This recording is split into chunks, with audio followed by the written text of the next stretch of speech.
non bien sûr. dafa def benn image. oui. boo koy interpréter moo def ni dañu yëngal garab gi xob yu wadd waaw. fii laa ko yaakaar période boobu fi lañ nekk moo di fi nekk les masques qui tombent. mooy après le 8 bi rek. xob yooyu mu yëngal nii dafay wane ni fi mu nekk opposition am fi mbëbës politicien moo fi am. li nga gis opposition. mbëbës la c'est-à-dire que c'est des gens qui veulent être recyclés et que les gens ont déjà vomi pour ne pas dire ne prennent même pas au sérieux. C'est-à-dire que le peuple sénégalais est très mature. ñi caaxaan ak ñi am indiwul benn image boo xam war lañ leen jox ñu jiite ñoom ñëpp ñooy feeñ. Le malheur moo di ils n'ont pas de cahier de charge alors que Ousmane Sonko a eu à dire que ni on souhaiterait qu'il y ait une opposition qui fasse des propositions. am na wala wax amul bés bu nekk wax leen que nee naa leen c'est pas une image c'est d'abord un discours il faut l'écouter entre les lignes de ces prises de parole il y a cet argument là nañ ñu tegal ci table ji yoo xam ne fi mu nekk réellement dana tax ñu appliquer ko mais mënuloo toog le cahier de charge de tous ceux-là qui se disent opposants mooy lan ce n'est pas des idées c'est une personne moo nekk une cible. C'est-à-dire qu'il est devenu un sujet et un objet mooy affaire bi à tel point que fi mu nekk amagul kenn koo xam dana toog la wax ni lii bu ñu defoon lii Sénégal dox bu ñu defoon waroon ngeen corriger ni Pape Malick Ndour essayé na ko taxaw sonal gars yi si débat économique bi taxawal tey fu mu toll ni takkal nañ ko lam tëj ko kër loolu tamit l'opposition elle souffre mais y en a même pas l'opposition réelle je vais te dire une chose l'opposition réelle est dans le PASTEF même. mais éventuellement il n'y a que des infiltrés dans ce truc-là moo tax may wax ni il va falloir froidement qu'ils fassent même le tour du propriétaire qui est qui dans leur parti parce que wala fi dafay faral di wax ni lu sotti am borom am na ñoo xam ni ba ñu am tànk la ñuy daw tuut ci yooyu moo fi nekk nii moo indi tout ce désordre-là qu'il y a effectivement et qui devrait faire de sorte que bu amul woon tey jii c'est le parti qui a installé le président de la République qui devrait gérer ce pays-là au nom d'un principe très simple Mohamed yow la ñu fal yow la ñuy laaj bilan dans 5 ans doo jël ay nit yoo xam ni ils ont été contre toi parce que tu as un bilan à présenter. Mais au nom nag de xaw ma ban romantisme bi lay wax oui je suis le président de tous les Sénégalais. mais Diomaye président bu ñu fàtte ne. oui mu àndoon ak président Bassirou Diomaye Faye. waaw ñu campagne ñu gagné. Diomaye président c'était qui. Le PASTEF n'avait même pas besoin d'avoir une coalition. Si. Ils n'en avaient pas besoin. Ils l'ont fait par romantisme. Je parle sérieusement. Parce que jamono jooju amul sax récépissé. Non xam nga donc soxla woon na cadre. Mohamed je vais te dire une chose. Oui. Et c'est une exception mondiale. Oui. On n'a jamais vu à la limite un homme politique plus populaire que son parti. am na wala amul. C'est-à-dire que fi mu nekk ceux qui sont avec Pastef ils sont d'abord avec Ousmane Sonko avant d'être avec le Pastef. Mais comme ce fut avec Wade wala am déet. mukk demeewul noonu. affaire Macky Sall kay suba Bersen Daara nga wax lan. affaire Macky Sall ay créé fi si biir génération nu mu tudd. génération concret c'était Wade. bu Karim Wade en pleine possession de ses capacités. fii c'est Ousmane Sonko d'abord ensuite le PASTEF. C'est une exception mondiale du exception sénégalaise. Exception sénégalaise moo di le geste qu'il a eu à faire pour montrer que la teranga existe chez nous mënuma présenter Mohamed na dem pour man loolu mooy teranga nag teranga kay fay comme courte que se fait avec courte. mais bu dee dans l'opposition la nag éventuelle retrouvailles famille libérale. renaissance de Idrissa Seck. xam nga loolu lan la. Québec famille libérale autour d'un non libéral. xam nga non maanaam dans l'opposition non dans l'opposition la dans l'opposition oui xam nga loolu lan booloo woon nañu kat bañ duma leen. Québec booloo woon nañu ces retrouvailles là. oui en bon français xam nga nan nga koy tënkee. déedéet c'est du romantisme fou. si wolof. ah si wolof. ñuy fooy seen bopp. ñi fooy seen xel.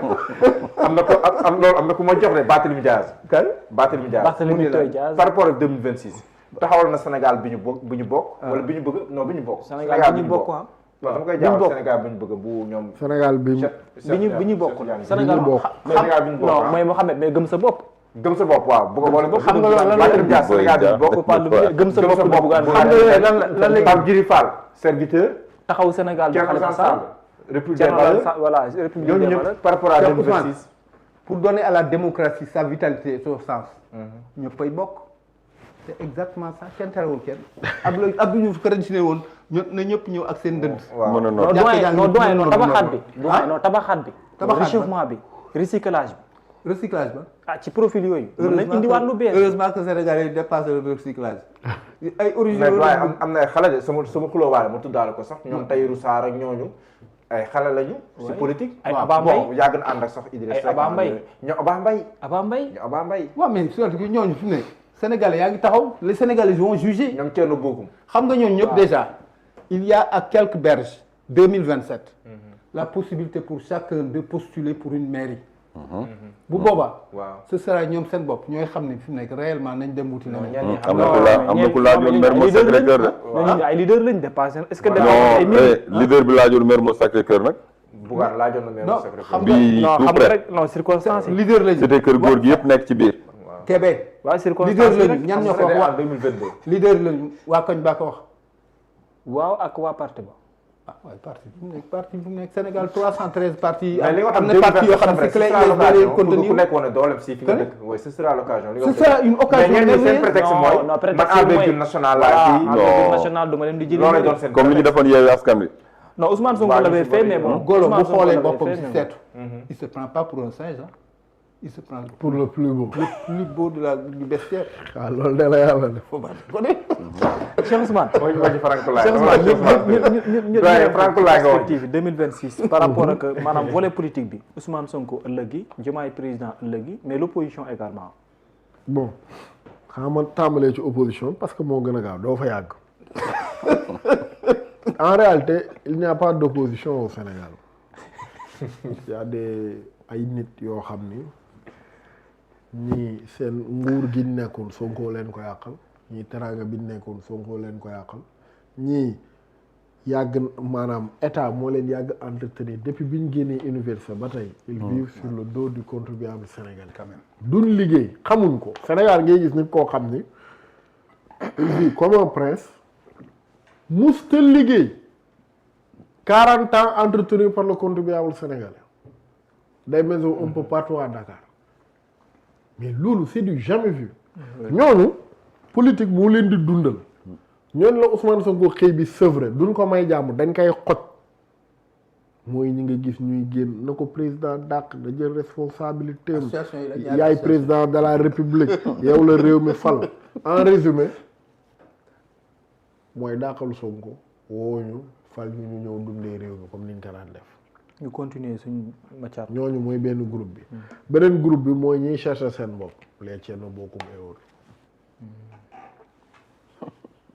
ñooñu il se cherche Thierno Bocoum il se cherche en fait. Est-ce qu'ils ne sont pas trouvés? il se cherche parce que Thierno Bocoum. mais gars yi. fi mu toll parcours fi mu toll nii da ngay gis ne il se cherche toujours. mais gars yi nag. non xaaral ma ak train bi da leen fi bàyyi moo tax il se cherche. Thierno Bocoum les juges Dème et autres ñooñu mooy groupe bi nga xam ne il se cherche.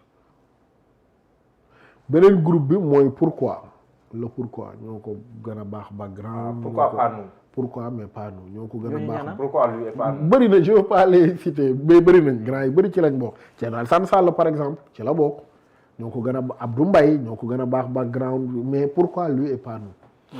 ñooñu loolooy seen problème. beneen bi. troisième groupe bi. beneen groupe bi mooy ñemere Sonko rek. bu leen woowul suba c'est le meilleur. et il y a un quatrième groupe. xaaral rek. suba bu leen Ousmane woon c'est le meilleur amuñu problème ak moom da leen a woowu boolewu leen la preuve yow depuis le 8 avant le 8 bi Sonko di wax ba tey yow da ngay gisati opposition bi.